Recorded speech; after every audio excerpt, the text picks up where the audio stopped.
Okay, so as we've seen with the masculine, which is the ruler side of electromagnetism and gender, we have the first stage, which is drawing the line, making points, the assertion of I, the discovery of the one, and then when those accumulate, the one is able to cross the line and take charge and be positive. These are the two permutations of the masculine.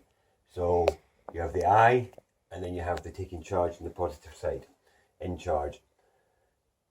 But what we haven't looked at before is that the female also has two stations or two states.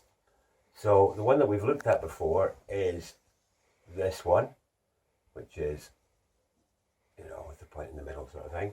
Or, normally you see it without the point in the middle. So what you have is you have the O, or the shape of the circle, which is about form, state.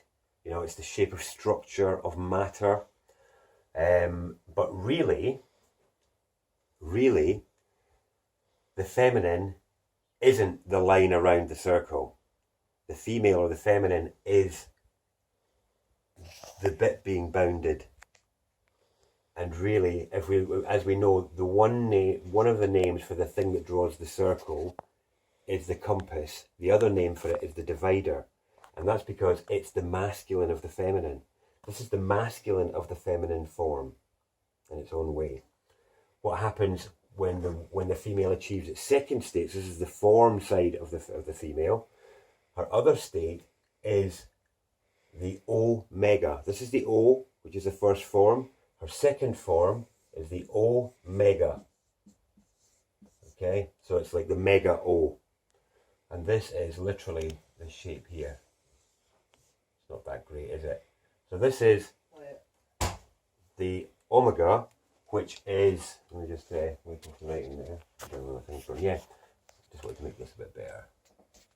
So this is the omega, which is the opened feminine.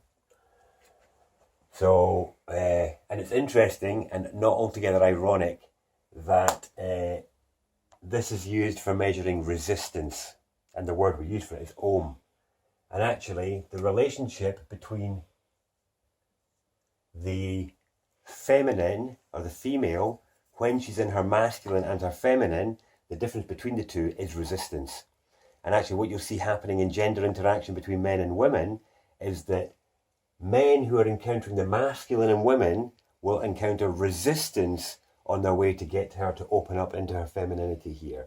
And it's quite an interesting thing. But what the point I want to make with this is that feminism and most women are under the impression and the strategy that the way for them to maximize their power in the world and to make their way in the world is by adopting these masculine energies and by harnessing the masculine energies. And so they're stepping more in traditional male turf, becoming more masculine, and thinking that by taking traditional male jobs or traditional male roles, that is them finding their equality, which is their feminine power. And it's like, no, that's you equalizing in masculine power, but actually to the detriment and the sacrifice of the feminine power, which is to open more and more rather than to take charge more and more. And what we'll tend to find is with these women that are taking more and more charge and are making more and more points, is that they're less and less open. They have more and more resistance to new ideas of gender fairness and balance between men and women,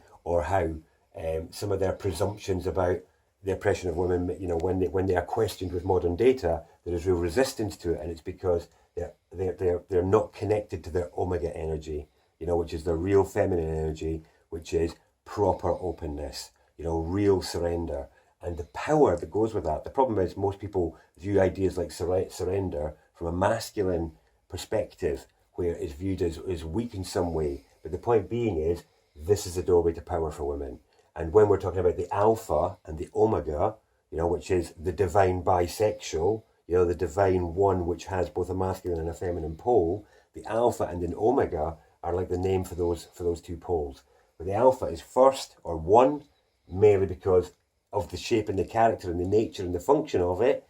But the result is, the end result is omega. So, I do see female power as being the way to bring balance and healing to the world, which is what I think what a lot of women aspire to, and a lot of men see that as being their hope for making way for women in some ways, or making way for the feminine in some ways, that will bring peace and stability to the world, but not by taking on the masculine, not by adaptation. That's not the way it's going to bring peace and all the rest of it, and that's why we're not really seeing that much change in, the peace and well-being in the world, despite the fact that our women get into some of the highest jobs going. We're not seeing the change because what's missing is the omega energy, which is the surrender energy. Now, this manifests in every individual as well, though, because in every individual, the one in them, the I, is seeking expression. It has measured experience and told everybody changes to make in their life. Every person out there knows about changes they have been invited by their life into making in their life. The fact that they are resisting and the fact that they are not open to the penetrations of the ruler within them, that is the microcosmic manifestation of what's going on in the world. Because all of us, men and women alike, are feminine relative to the ruler or relative to the soul. It is seeking to arouse us with its purpose. It's seeking to penetrate us with the ideas and the inspiration for change. If we are in the feminine receiver of that message, men and women alike, resisting that, closed off to that, then we're a mirror image of what women are doing in the world, which is usurping somebody else's power base and avoiding the challenge of one's own true power base. But the way to do it isn't by making accusations against women. It's about individuals realizing, men and women alike, to open up, to be open to receive, to let go of the resistance to change and make the changes, so that then we can see, real alpha and omega power, which is the power of the electrical and the power of the magnetic, properly manifest in all of us, men and women alike. But yeah, for women, activating the omega is the real way for them to find their power, for it to be truly feminine, rather than winning back from men in some way. Nothing that was actually taken from them, but winning back. This is them actually finding their own power base by almost like in its native place,